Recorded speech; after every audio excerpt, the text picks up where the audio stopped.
lista del grupo R y me gustaría, por favor, me confirmarais vía chat que me escucháis y veis mi pantalla para poder empezar.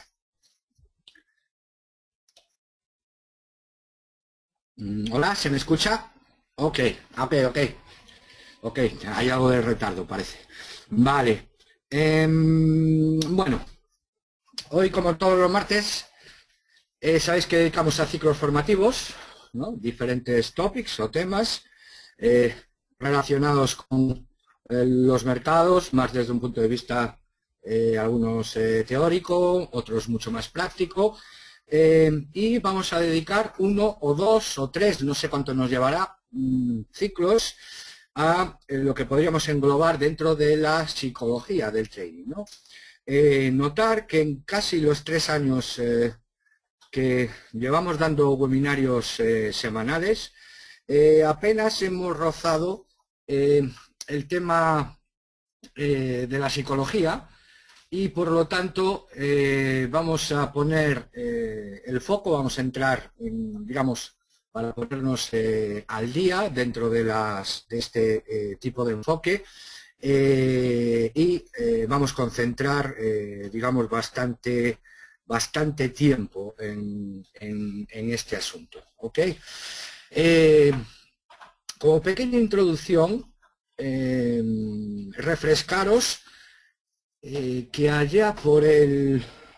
Hay un webinario, dejadme recordar, sí, en el año 2013, si recordáis, dimos un ciclo de webinarios que viéramos un poco de modelos, un poco de ingeniería financiera y acababa digamos, salir o estaba en boga, ¿no?, la noticia de la concesión del premio Nobel a Fein y otros, y aprovechamos un poco para incluir digamos, en los ciclos de ingeniería financiera, ¿no?, un poco descriptivamente cuál era, digamos, su propuesta por la cual fue premiada por el Nobel. No era solo Fein, que eran 3 en total, Hansen y Schiller, el más, digamos, conocido es Fein, Schiller también, que es autor de varios bestsellers, etcétera, etcétera. Y como modo de refresco un poco para situarnos, resumen de prensa, sabéis que hay una especie de resumen de prensa y luego hay un poco más los papeles técnicos, pero ellos más es el trabajo es un trabajo empírico, ¿de acuerdo? Nos decían que es muy difícil la predicción del precio de los stocks o de cualquier activo en el corto plazo, ¿no? Para un día, para medio día, incluso para alguna semana más. Pero que la cosa cambiaba un poco cuando ampliábamos el horizonte de predicción, 7 años, ¿no?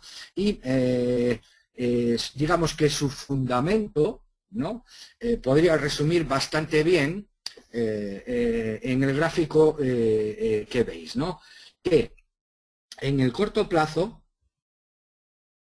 es, digamos, muy difícil la predicción del comportamiento de los activos, ¿ok?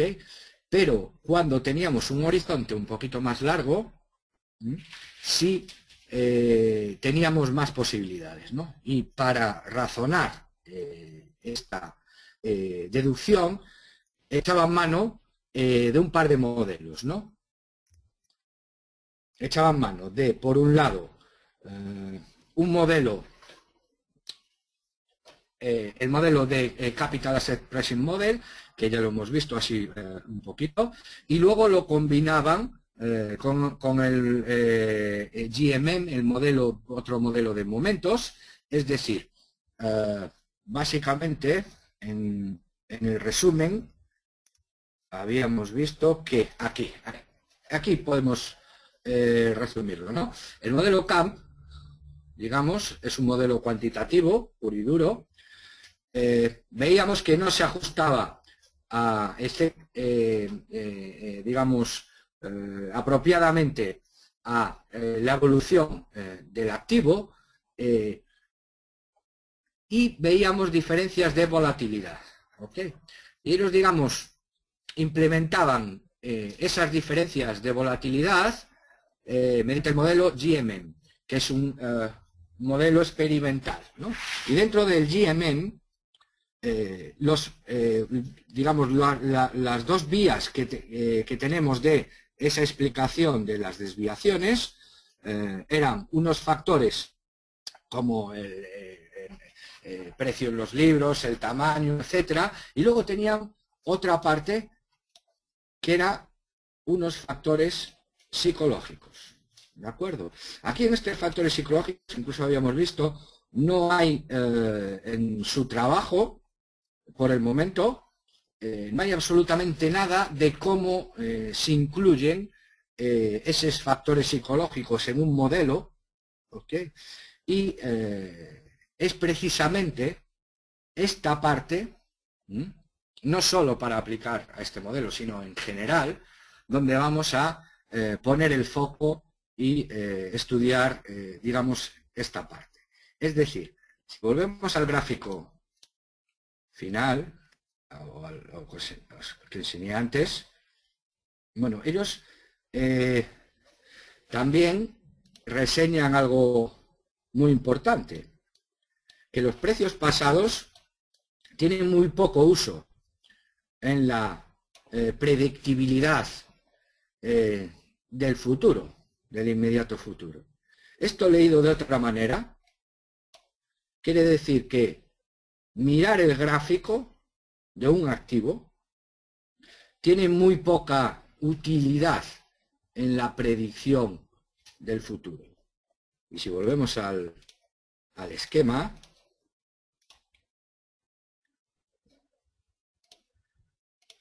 esta parte sombreada tiene muy poco que decir aquí. Entonces, ¿qué es lo que necesitamos para intentar predecir esto? Necesitamos algo que no esté aquí. Si lo hacemos en línea de tiempo, aquí es el presente, aquí tenemos el futuro y aquí tenemos el pasado. Para predecir esto nos es de poca utilidad, estos datos, nos es de poca utilidad. Luego necesitamos algo que esté fuera de aquí, que esté fuera de los mercados, para ayudarnos a la predictibilidad. Y precisamente lo que está fuera de los mercados son las noticias, por supuesto, que en cierta manera la implementan los modelos y los estiman, y por el otro lado la psicología o las emociones. Es decir, podríamos resumirlo como el comportamiento ante, o la forma de reaccionar ante los eventos, ¿no? Digamos que la teoría de las emociones o la psicología, en este caso, está orientada hacia los efectos de reacción. ¿Ok?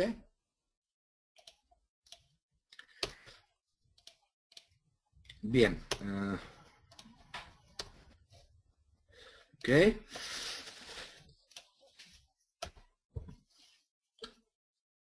Bien. Una clasificación, bueno, los sentimientos, un análisis de sentimientos, digamos, no es un análisis en una sola vía, ¿no? Que tiene, es decir, tiene varias dimensiones. Por ejemplo, una buena clasificación, una clasificación muy sencilla y a la vez muy potente, ¿ok? Es en clasificarlo en positiva, si el sentimiento es positivo, si el sentimiento es negativo, si el sentimiento es neutral. Si recordáis, ayer, por ejemplo, vimos un pequeñito ejemplo de un statement de DRBA, del Banco Central de Australia, en el cual anunciaba que se mantenían los tipos, etcétera, etcétera, etcétera. Y echando una pequeña vista a ese statement, nosotros podríamos clasificarlo en positivo, negativo o neutral. Y ayer deducíamos que era un statement negativo.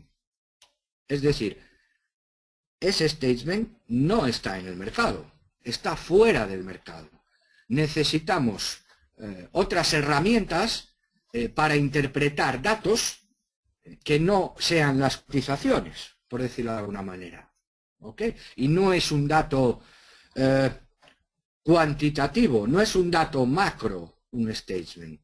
¿Ok? No es decir, la producción industrial ha bajado tanto, o el crecimiento ha aumentado tanto. No es un dato de ese tipo, sino que es un texto, sino que es una noticia, sino que es un warning, sino hay un montón de cosas que afectan a los mercados que no son exactamente un dato. Y claro, tenemos un gran problema, porque si nos dicen el crecimiento es 2 y ha aumentado a 2,5, ok, nosotros tenemos una cuantificación de ese dato. Y nos es relativamente sencillo ver que de 2 a 2,5, si ese dato es bueno, nosotros inmediatamente, o cualquiera, es un dato numérico, evaluamos que 2,5 es mejor que 2. Ok, estoy poniendo un ejemplo sencillo, ¿no? Pero que es, digamos, una traducción directa. Sin embargo, en este tipo de eventos no hay una traducción directa. El statement no nos decía arriba negativo, no, nos ponía pues 10, 20, 30, 40 frases. ¿Ok? Bien, pero aparte de esa clasificación muy general, un statement, también podemos obtener más cosas, ¿no? Como son futuras intenciones, como es el riesgo, como es decepción, como es veracidad y otras muchas emociones. ¿Ok? Incluso nosotros podemos saber si está mintiendo o no. Lógicamente, tiene cierta dificultad, que es un poco la que vamos a analizar hoy. ¿Ok?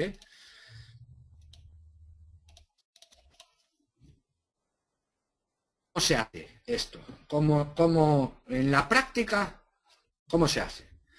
Bien, se utilizan extracción de la información. ¿Ok? Lo que se llaman patrones lingüísticos, ¿no? Digamos que en una frase, nosotros tenemos un sujeto, tenemos un verbo y tenemos un objeto, etcétera, etcétera, etcétera. ¿Ok? Nosotros analizando el tipo de lenguaje empleado y las estructuras empleadas, podemos extraer distinta información. ¿Ok? Esto se hace implementando métodos de machine learning. Hay diferentes, ¿no? Redes bayesianas, análisis vectorial, redes neuronales, etcétera, etcétera. ¿Ok? La elección de cómo hacer este análisis, bueno, pues lógicamente depende, uno, del tiempo. Ya lo hemos visto en trading algorítmico que el tiempo es el factor determinante. Aquí, por supuesto, el coste. ¿Ok? ¿Por qué nosotros estamos interesados, ¿no?, en capturar, aparte del positivo, neutral y negativo, este tipo, digamos, de matices, ¿no? Como intención y riesgo, ¿no? Pues simplemente ilustrando dos ejemplos, ¿ok?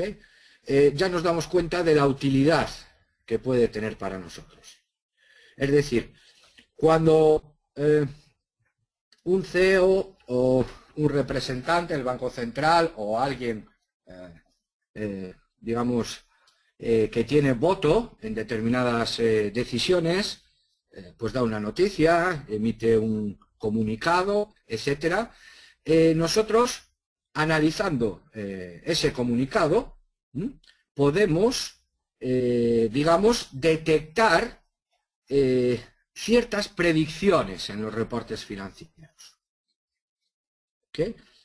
Y, sobre todo, cuando las noticias son negativas, como un warning o cualquier otra noticia más directa, pues la utilidad es, digamos, aún más evidente. Notar que, o notemos que, digamos, en el mundo anglosajón, veis aquí que tenéis una nota, forward-looking statement, que digamos que es, ¿cómo os lo explicaría?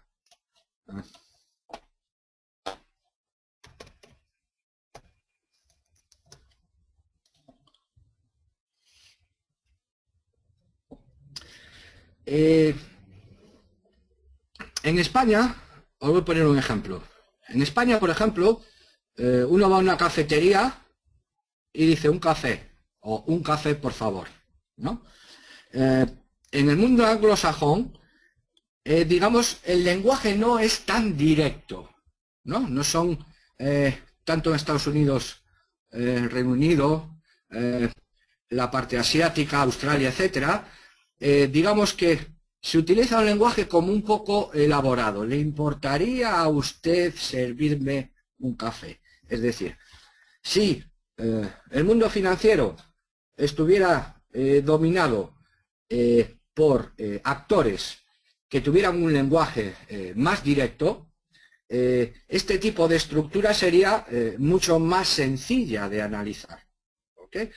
Pero aproximadamente más del 65% de las noticias financieras a nivel global vienen del mundo anglosajón. Por eso tenemos que tener en cuenta, cuando analizamos determinados statements, que el forward-looking statement tiene una propia palabra, se refieren para algo que no está basado realmente en un hecho histórico o en algo práctico, ¿no? ¿Okay? Y por lo tanto, y aquí está la clave, es una especulación. ¿Okay? Es decir, este tipo de noticias o de statements cumplen la función de aquello que habíamos hablado, de que los inversores tengan diferentes perspectivas. Si los statements fueran más directos, tuvieran prácticamente una vía direccional de analizar, sería muy difícil especular contra él. Es decir, se especula algo cuando es contra algo o a favor de algo, cuando tiene una interpretación más o menos abierta, ¿ok? En sus matices. No puede ser 100% segura, ¿no? Y esto, incluso por ley, se utiliza en el mundo financiero, son el 100% de lo que se utiliza. Creemos, estimamos, anticipamos, predecimos, esperamos, entendemos, etcétera, intentamos, etcétera, etcétera, etcétera.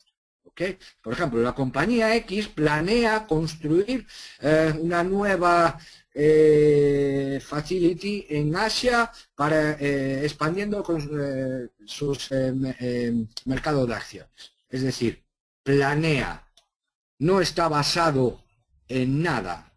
Es un statement abierto, es una frase abierta, ¿no? Que deja a la interpretación, ¿no? De ahí que sea muy importante el afinar y el cuantificar. ¿Ok? Por supuesto, no es unívoca esta relación, ¿no? Tiene, digamos, entre un 60 y un 80, luego veremos un poco de datos, de certeza, ¿no? Que sea propia la clasificación, ¿no? Vale. Bien, lo que es la decepción, ¿no? Lo que es, o el engaño, como queréis llamar, si queréis utilizar un término un poquito más fuerte, ¿no? A cree que X, pero es falso. O A causa B, pero es falso. Sobre A causa B, hemos ya hablado muchísimo, ¿no? En causa-efecto, ¿no? Que lo decíamos, esta es la causa, este es el efecto, y veíamos que efectivamente no existe este tipo de relaciones y es bastante común, ¿no? Ya la palabra creer, digamos, ya no es una afirmación 100%, ¿ok? Veremos basado en patrones lingüísticos, etcétera, pero causar es una palabra un poquito más formal y ya tiene, digamos, más intención, ¿no? de veracidad, al menos la intención. ¿Ok? Nótese o notar que en el texto, cuando leemos unas minutas de un banco central, no vemos a la persona. Aparte, aunque lo vemos, es bastante complicado, ¿no? Incluso para los expertos en esta materia. Muchos de vosotros habréis visto o un cacho o todas, algunas comparecencias, pues por ejemplo, de Mario Draghi al cargo del BCE, y veis que lee exactamente el statement sin saltarse un punto ni una coma. La expresión de su lenguaje corporal está bastante entrenado, bastante acotada a determinadas normas. Luego en el turno de preguntas, quizá, solo quizá, o no se sabe si es que se analiza o realmente él quiere mostrar esas determinadas, digamos que tiene una ambigüedad muy calculada, precisamente para toda la gente. De todas maneras, si nosotros analizamos la postura, echamos un pequeño vistazo, lo miramos fijamente, también tenemos más pistas, ¿no? Que solo con el texto. Pero en estos casos de banqueros centrales ya es mucho más difícil. En CEOs de compañías, en otro tipo de, digamos, de perfil de persona con voto, de persona que influyente en la materia, sobre el activo que estamos haciendo, sobre el conjunto que estamos haciendo, ya quizá nos pueda ayudar más que en este tipo de altos ejecutivos, ¿no? Y sobre todo,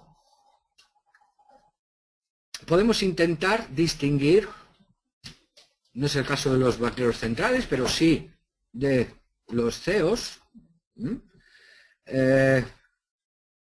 qué es verdad y qué es falso. ¿Ok? Que esto es una cosa, digamos, bastante razonable.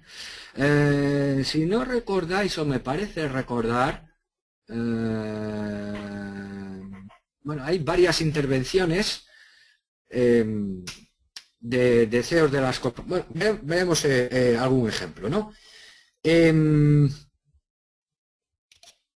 Hay también un método, ¿okay? Que se basa en 70 supuestos, ¿no? Verbos, referencias a otros, expresiones humanas, etcétera, que sí nos permite una clasificación. Vamos un poco más y luego traigo a colación un pequeño ejemplo de, digamos, cómo distinguir, ¿no? Y en qué medida eso es apropiado o justo, lo que el grado de credibilidad, ¿no?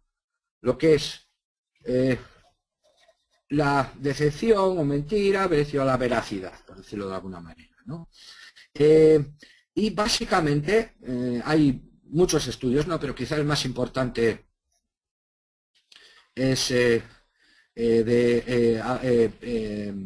digamos, automatización de pistas lingüísticas, ¿vale? Hecho por Su and Burman, y analiza determinados, sobre todo los pronombres, determinadas palabras, y los clasifica, digamos, en grado de veracidad.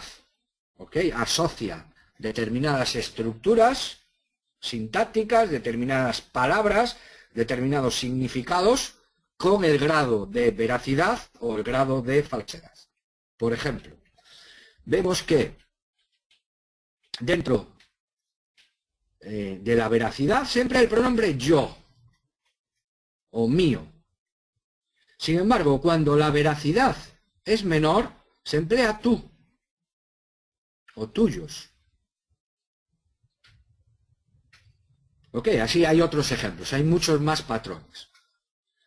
Pero lo que importa señalar de esto es que con determinados patrones lingüísticos, nosotros podemos analizar o clasificar e incluso cuantificar el grado de veracidad de la información. Okay. No solo con esto, pero esto es una de las herramientas que se utilizan. Okay. Hay muchos trabajos sobre esto y en general bastante interesantes. Por ejemplo, aquí tenemos el ejemplo, es un ejemplo no muy antiguo, del 2012, pero quizá recordamos en España, si recordáis, en España, una de las últimas noticias, sabéis que una casa de análisis llamada Gotham descubrió que determinada compañía, que no voy a nombrar, que se dedicaba a la venta de Wi-Fi, de comunicaciones inalámbricas, pues que basado en las cuentas, entre comillas ponemos las cuentas, bueno, pues descubrió pues que la compañía llevaba como mínimo 3 o 4 años inflando, en el 90% de la compañía era mentira. Y el CEO de esa compañía salió primero, digamos, desmintió la noticia mediante comunicados y después la desmintió mediante una rueda de prensa, etcétera, incluso la CNV. Bueno, no sé si conocéis la historia, pero ya solo con el segundo comunicado, determinados estos investigadores en concreto, los nombraré al final, ya dedujeron que el CEO estaba mintiendo. ¿Ok? Es un arma tan potente que permite no solo estos matices de mentira, de intención, de riesgo, sino otros muchos más, procesarla muy rápidamente e incluso operar, actuar sobre ella, ¿no? Pero nos adelantemos, veamos un poquito más, ¿no? Por supuesto, hay otros 13 estudios similares que utilizan más palabras negativas, los que mientes, más go, lead, métodos de movimiento, excepto la gente que, o los statements que son más veraces, no son tan taxativos, ¿ok? Dejan un poquito más abierto, excepto sí, pero aceptan alternativas. Sin embargo, los que son más mentira tienden a polarizar, digamos, las cosas, recargando, incluso sacar aspectos, digamos, adyacentes que no tienen mucha relación con el asunto, ¿ok? Digamos que es bastante, tiene en humanos, luego de un 60 a un 80, ¿ok? Por ciento. Porque esto es fácil de saber. Porque se hace el grado de aproximación que tiene y luego es perfectamente comparable a si fue verdad o no. ¿Vale? Y están basados en esa parte, ¿ok? Luego veremos cómo lo hacen también las máquinas. Bueno, hay algunas en el 66, por ejemplo, en este caso. Vale, pero luego también tenemos, aparte de la intención, riesgo, veracidad, falsedad, también tenemos más detalles, ¿no? Las 5 básicas, ¿ok? Es, digamos, la furia, disgusto, el miedo, la felicidad y la tristeza. ¿Ok? Estas son muy empleadas. Por supuesto, con el reconocimiento facial es mucho más, digamos, podemos completarlo, ¿no? Hemos visto que a lo mejor en algunos tipos de personas sí, CEOs y demás, pero en altos ejecutivos es difícil ver una cara de furia, en un banquero central, ver una cara de tristeza, ¿no? Ver una cara de sorpresa, sobre todo, porque es bastante difícil, no así en otros aspectos que nos puede ayudar. ¿De acuerdo? Luego el tema de la universalidad, ¿no? Ya he comentado un poco la diferencia de los dos mundos, ¿no? Del mundo más anglosajón en cuanto al lenguaje, a la forma de expresar esa emoción. Pero luego hay, digamos, las expresiones, también hay diferencias entre, daos cuenta que a lo mejor una noticia acerca de una acción del Nasdaq es escrita por un periodista japonés en Asia en lenguaje inglés, por decirlo de alguna manera, ¿no? Y ahí tenemos que meter otro grado más de incertidumbre, ¿de acuerdo? Porque no es las emociones, por ejemplo, felicidad, sorpresa y tristeza y demás, son más, por decirlo de alguna manera, más significativas, tienen más significancia que el disgusto, el miedo. Hay diferentes maneras, ¿no?, de expresarlo, algo en general común. Es decir, tienen un porcentaje, si lo hacemos de un modo más global. Por lo tanto, digamos que aparte de la emoción, miedo, nosotros tenemos que, digamos, connotarlo, asociarlo, si es fuerte, si es débil, si es deciso, si es indeciso, si es bueno, malo, barato. Es decir, tenemos dos polos y nosotros podemos graduarlo, ¿no? Si establecemos, pues, por ejemplo, aquí 5 grados, ¿ok? De más débil a más fuerte, más pasivo a más activo, etcétera, de más oscuro a más brillante, calor. ¿Vale? También tenemos que no solo detectar la emoción, sino que en cierta manera connotarla. ¿Ok? Nosotros esas connotaciones también las podemos dividir en 3, ¿no? La potencia, la actividad y la evaluación. ¿Ok? Y con sus diferentes escalas. ¿De acuerdo? Es decir, estamos cuantificando, haciendo un modelo cuantificado, ¿no?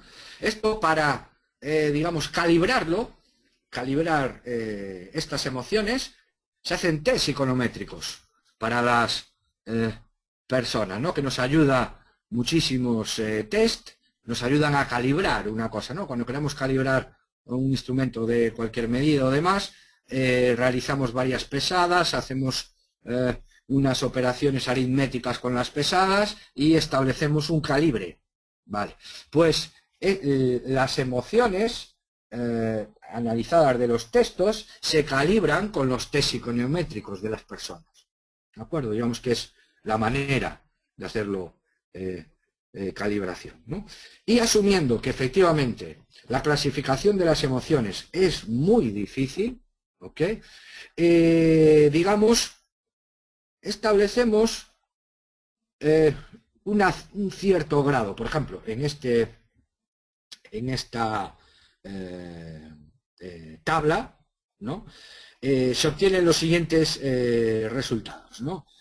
Sobre 6 emociones, en 1250 noticias, ¿ok?, de los periódicos New York Times, CNN, BBC News, Google News, etcétera, se le pusieron la tabla en estos test psiconométricos a determinadas personas y vemos, digamos, cuánto de acuerdo están con ellos, ¿no? Como veis, la tristeza y el miedo son las emociones, digamos, más coincidentes entre las personas. ¿Ok? La sorpresa y el disgusto, digamos, son las que tienen más divergencia. ¿Ok? Es decir, sobre estas 1250 personas, imaginaros, pues 800 personas la clasificaron como de una noticia triste. ¿De acuerdo? Así es la manera de, digamos, ver, calibrar, ¿no? Cuánto tenemos, cuánto de apropiado es. Y para las máquinas, es decir, para los algoritmos, ¿no?, también se hace esa calibración, ¿de acuerdo? Y vemos que, por ejemplo, podemos clasificar en diferentes felicidad, bueno, sorpresa, según el número de blog post y sacar una ratio, ¿no? De acuerdo, también lo podemos hacer. Ok, vemos que efectivamente aquí no tiene poca utilidad, ok, con estos parámetros propuestos. Okay. Sin embargo, si hacemos un modelo quizá un poquito más, digamos, elaborado, ¿no?, teniendo en cuenta pues lo que hemos visto antes, ¿no?, aparte de tener esos patrones lingüísticos, ser capaz de clasificar la fuerza o la debilidad de las palabras, la actividad o la inactividad de determinadas cosas, ¿no? Y si establecemos pues 6 topics, ¿no?, juntamos los dos, luego tristeza y miedo los teníamos muy bien clasificados y la sorpresa y el disfrute, ¿no? Y luego, por supuesto, un cajón desastre de las palabras, ¿no? Entonces, somos capaces de clasificarlas, cada una de las palabras del texto, es decir, haciendo un análisis del texto. ¿Ok? Bien, otro punto también a tener en cuenta en las emociones son las redes sociales, que decimos nosotros, ¿no?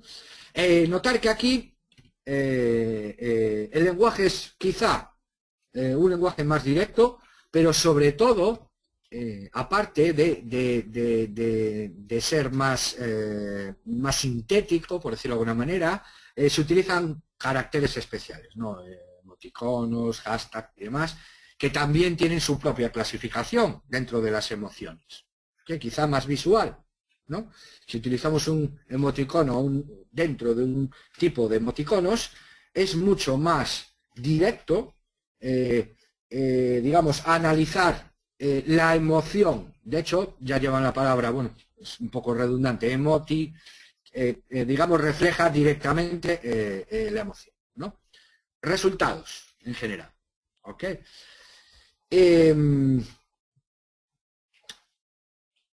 vemos que las fuentes no son útiles en los hashtags para una supervisión, digamos, a distancia. Los emoticonos menos. ¿Okay? Las que más coincidencia tienen, los sentimientos que más coincidencia tienen, tanto en humanos, es decir, si somos analistas y damos nuestro análisis como si lo hacen las máquinas, como si lo hace un algoritmo, perdón, son la felicidad, la tristeza y la furia.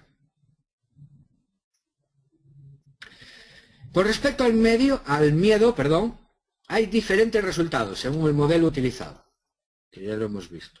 ¿Okay? Bueno, hay muchas más aproximaciones, sobre todo en Oxford se están implementando cada vez más modelos de este tipo, etcétera, etcétera. Luego hay digamos, las emociones no son un blanco y un negro, ¿no? Sino que hay una transición entre las emociones. Por ejemplo, entre deprimido y excitado, hay feliz, hay calmado y hay triste, ¿no? Digamos que entre los opuestos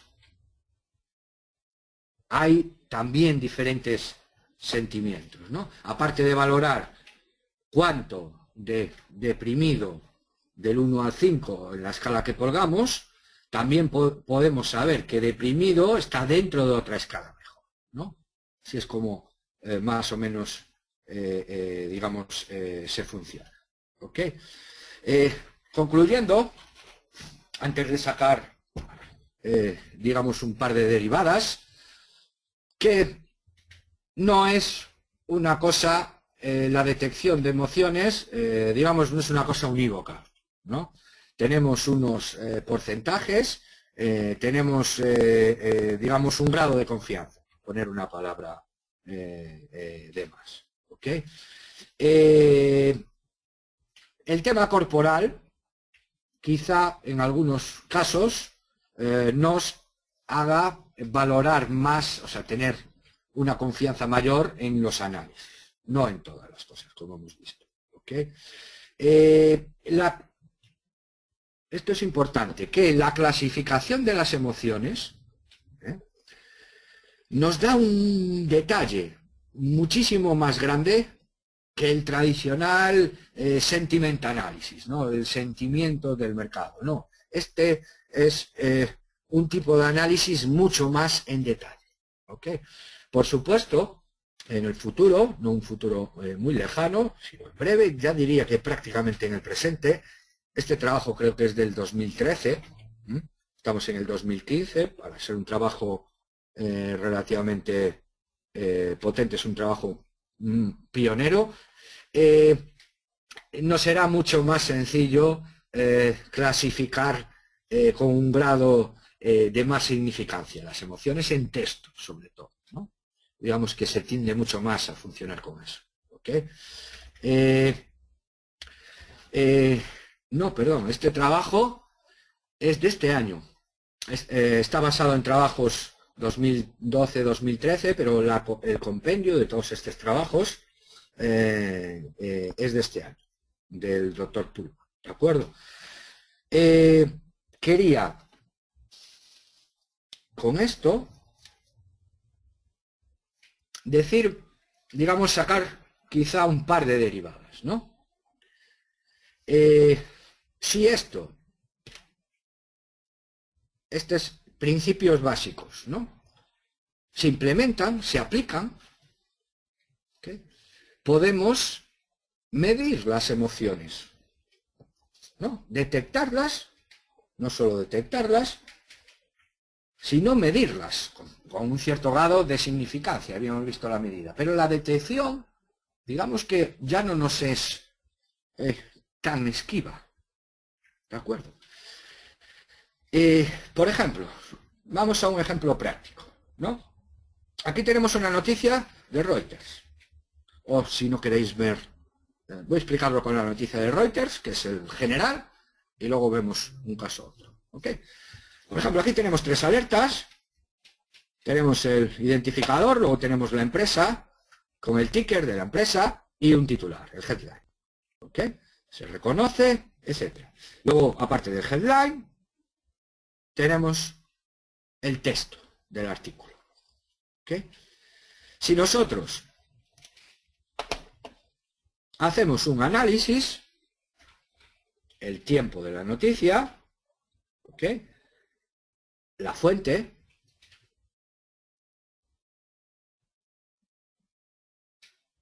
el origen, la relevancia, no es lo mismo que lo diga el presidente que un vocal, ¿ok? Los 3 grados que veíamos al principio de la noticia, positivo, neutral o negativo, ¿vale? Con un numerito, lo cuantificamos. El número que hay, ¿vale? Se analizan miles de datos, ¿ok? Los números que hay. Lógicamente hay que filtrarlos por la novedad. Muchas veces las noticias no son frescas. Hay que ponderarlo también en la ecuación con la novedad de esa noticia. Una noticia más novedosa es más impactante que una menos novedosa, por supuesto. Luego, el titular, aquí con todo lo que habíamos visto, y los topics, ¿vale? Las palabras que habíamos visto, si tiene más a mentira, si tiene más credibilidad que falsedad, los grados, todos, digamos, todo ese fino detalle que podemos tener, ¿ok? Y con el análisis de todo esto, se construye una herramienta, ¿ok? Un valor o un índice, como lo queráis llamar, ¿vale? En este caso en concreto, uno de los más empleados es el Thomson Reuters Market Index. Lo veréis muchas veces por TRMI. ¿Ok? Entraremos más en profundidad sobre este índice, ¿no? Que es un índice que realmente mide el sentimiento del mercado. Hemos explicado un poquito los fundamentos, ¿no? Que parte del análisis de texto, se analiza la noticia, todos los patrones lingüísticos, se pondera, se valora, se evalúa, las distintas, digamos, maneras que tiene de hacerse. Y ahora yo os hago una pregunta. ¿Vosotros sabéis, ahora con lo que acabamos de ver, por qué nada más salir una noticia potente, por poner la noticia que salió ayer, que dio, digamos, un segundo espada de el banco o de un ministro, un parlamentario, por ponerlo, de Japón, acerca de que el dólar yen alrededor de 1,05 era un valor apropiado para el poder adquisitivo. Fueron, digamos, la noticia fue matizada hoy, pero justo en ese mismo momento, en el mismo momento en que salió la noticia por Bloomberg, en el mismo segundo, todos los cruces contra el yen bajaron, es decir, se apreció el yen, en concreto el dólar yen, bajó 50 pips en el mismo segundo. Vosotros imaginaros, ¿no? Aunque estuvierais en directo, el tiempo que os lleva escuchar, analizar, pensar y actuar es mucho mayor a la reacción inmediata que tiene el mercado. Entonces podéis deducir que un mecanismo de este tipo enchufado a Bloomberg, Reuters y a muchos otros más, está analizando todo ese tipo de acontecimientos en tiempo real, valorándolos de esta manera.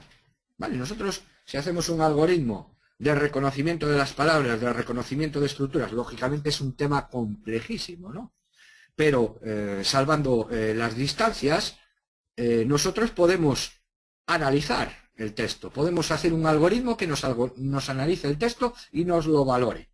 Quizás no con todo el detalle, pero somos capaces, por ejemplo, de poner estas tres: positivo, neutral y negativo. Por supuesto, la relevancia, analizando la fuente; por supuesto, la hora; por supuesto, los activos que afecta; si es una noticia fresca o no, etcétera, etcétera, etcétera. No sería especialmente difícil. ¿Ok? Por ejemplo, todos tenemos un MetaTrader por ahí. Veis una pestaña que tiene News, ¿no? Si le dais ahí, yo la que tengo ahora mismo es esta. Bien, la agencia de noticias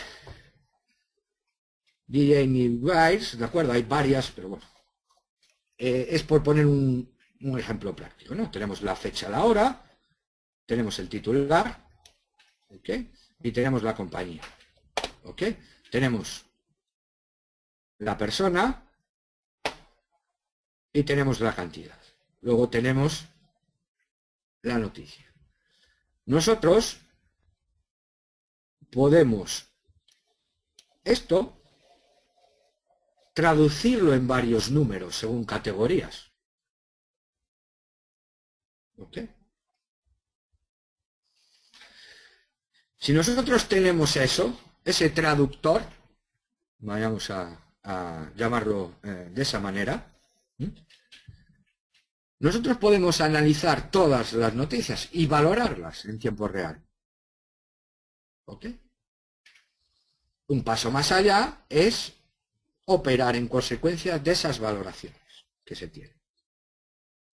¿Vale? Habéis de notar que es una cosa, entraremos mucho más en detalle en siguientes webinarios en este tipo de análisis, pero por poneros, para distinguir las cosas, ¿no? ¿Quién puede decirme algo que conozcáis para medir el miedo? El índice del miedo, por ejemplo. ¿Quién puede decirme algo sobre el índice del miedo? El llamado índice del miedo, o VIX, ¿no?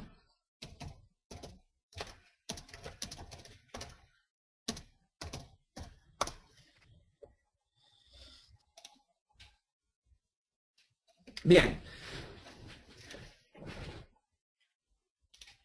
Nos dice que el índice del miedo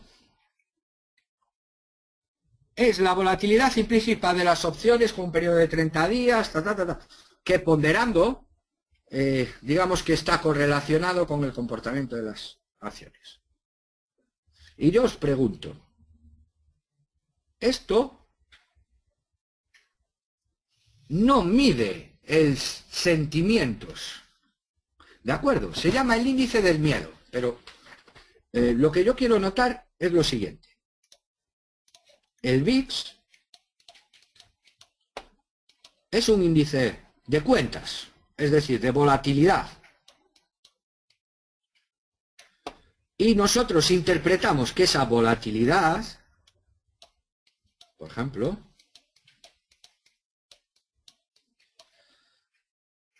si es alta volatilidad, el SP500 baja, es decir, nos mide el miedo. Más volatilidad, más miedo; menos volatilidad, menos miedo. Pero esta asunción va aquí. Es decir, dirán que el VIX mide el miedo. ¿Pero qué utiliza para medir el miedo? La volatilidad implícita. ¿No sería, o es mucho más razonable, para medir el miedo, analizar noticias, statement, blog, especialidades financieras, casas de análisis, lo que queráis, y ver cuánto miedo tienen esas cosas.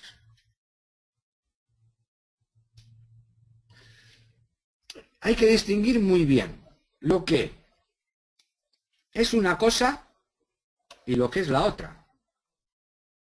Esas noticias y esos statements no están en el mercado. La volatilidad sí está en el mercado. ¿Ok? No sé si me explico medianamente claro, pero el paso de que alta volatilidad significa miedo es un paso en determinadas condiciones. ¿Vale? Sin embargo, si en un statement hay un warning advirtiendo de que las posibles, etcétera, es decir, se está mostrando el miedo en el statement, con una cierta, por supuesto, credibilidad, falsedad, con todos los matices, etcétera, etcétera, etcétera. Pero lo que os quiero decir es que muchas veces se utilizan herramientas que tienen en su razonamiento implícito alguna asunción que a lo mejor en determinadas condiciones no es correcta. Alta volatilidad o baja volatilidad no tiene por qué ser bajo miedo, aunque lo lleve siendo históricamente. ¿Ok? Vale, distinguir entre lo que está dentro del mercado, lo que es un cálculo, con lo que es un análisis, ¿ok? De statement, de sentimientos, etcétera, etcétera. ¿De acuerdo? Vale. Bueno, pues si tenéis alguna preguntilla. Vale, pregunta Vicente. Si las detecciones de patrones lingüísticos se podrían hacer mediante expresores regulares en autómatas finitos deterministas o no tiene nada que ver. Lo que tú quieres decir es que, por ejemplo, por ir más, ponerlo más sencillo. Nosotros aquí hicimos un algoritmo que reconocía una secuencia de 30 números, ¿de acuerdo? Que era capaz de reconocer las secuencias de 30 números. ¿Okay? Imagínate que en vez de reconocer la secuencia de 30 números, le ponemos que reconozca la secuencia de 30 palabras. ¿Vale? Eso lleva, digamos, es un reconocimiento de patrones lingüísticos, por decirlo de alguna manera. No sé si tiene un poco que ver con la pregunta que me haces. Expresiones regulares en autómatas finitos deterministas. ¿A qué te refieres con autómatas finitos deterministas? Es un poco... Expresiones regulares es lo que vimos aquí. Hay algunas que son muy sencillas. Incluso pusimos el foco en detectar la mentira, ¿no? Las hay que detectan más cosas, ¿no? Pero, por ejemplo, emplear otros como sí, him, tú, y no hablar en primera persona, los humanos personas, niños, nosotros, yo mismo, ¿vale? Si os fijáis es al revés. La certeza y la seguridad implica falsedad. Sin embargo, la autenticidad, por decirlo de alguna manera, siempre es una puerta abierta. Siempre es un pensamiento, una creencia. ¿De acuerdo? Digamos que tiene, no es tan intuitivo. ¿Ok? Dice Vicente, teoría de autómatas y lenguajes formales. Con respecto a los lenguajes formales, sí. ¿De acuerdo? Con respecto autómatas no le veo exactamente la aplicación. Digamos que aquí, por ejemplo, nos es mucho más fácil de imaginar si nosotros tenemos una base de datos con todas las noticias. Nosotros empezamos a, como hicimos en el algoritmo, empezamos a recorrer las noticias, aunque no lo hagamos en todo el detalle, pero podemos, por ejemplo, hacer si es positiva, negativa o neutra. ¿Vale? Eso, digamos, no sería... Nosotros podríamos diseñar un algoritmo que en 1000 noticias nos las clasificara en positivo, negativo y neutro. Y no nos sería, digamos, muy allá de hacer. Podríamos más o menos hacerlo en ese estrés. Bien. Si intentamos ir un poco más allá, es cuando tenemos que incluir, digamos, mucho más finos los detalles, ¿no? Expresiones de miedo, la cuantificación que le damos a ese miedo de fuerte, es decir, toda esa cantidad de matices es, digamos, una cuestión de tiempo y recursos, ¿no? Pero digamos que el objeto, he explicado esto, para realmente entender qué es la detección de las emociones, ¿no? ¿Ok? No es un VIX.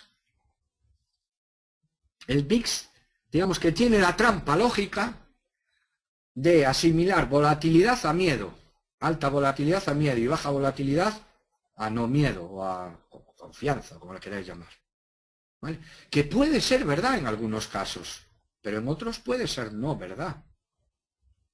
¿Vale? Sin embargo, las palabras en determinados statements no están en el mercado aún, ¿no? Cuando las analizamos no están en el mercado.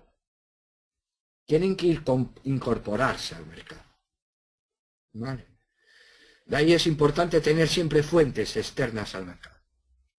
Por llamadas como externas, es decir, alrededor del mercado. ¿Vale? Dice Vicente que en el campo de inteligencia artificial sería aplicar el razonamiento con incertidumbre, con los grados de certeza y el encadenamiento de las reglas de producción de un sistema basado en el conocimiento. Digamos que los sistemas con incertidumbre, no hay lógica difusa, por ejemplo, no hay... las máquinas... Es muy difícil de tratar la incertidumbre con las máquinas. Tienen dos maneras, básicamente. Una, simulaciones de Monte Carlo, es decir, convierten la incertidumbre en todas las posibilidades que tienen y aplican un modelo probabilístico. Yo no sé lo que va a pasar, pero van a pasar estas 100 millones de cosas. Y de estas 100 millones de cosas, hay 50 que tienen una probabilidad mayor que las otras. Entonces, aprueba con esas. O dos, el azar. ¿Ok? No tienen, digamos, otra manera más que de tratar, de momento, de tratar la incertidumbre, ¿no? Hay aproximaciones de lógica difusa que sí tratan de cuantificar el grado de certidumbre, ¿no? Tratan la incertidumbre como un grado muy bajo de certidumbre. Digamos que hacen determinados otros tipos de razonamiento, pero sí, efectivamente, lo que hablábamos del test de Turing, no sé si lo hablamos alguna vez, es decir, que nosotros imaginaros que estamos en un chat y estamos chateando con alguien y no sabemos si es una máquina o es una persona, ¿no? Hay un test, hay determinadas pruebas para saberlo, si realmente eso es una persona o es una máquina, ¿no? Esto es mucho más sencillo, ¿no? La inteligencia que tiene un algoritmo de este tipo es que, una vez trabajados con datos históricos, nosotros podemos, imaginaros, clasificamos el reporte tal como malo, clasificamos las noticias como malas, clasificamos las noticias como malas. Vale. Después de todo eso, imaginaros que tenemos una consecuencia de que el mercado se desploma para ese activo. Ok, nosotros tendríamos sobre esas predicciones un aprendizaje, un reforzamiento de que ese algoritmo lo ha hecho correcto. Si tenía una significancia del 80, a lo mejor pasa a una significancia del 81.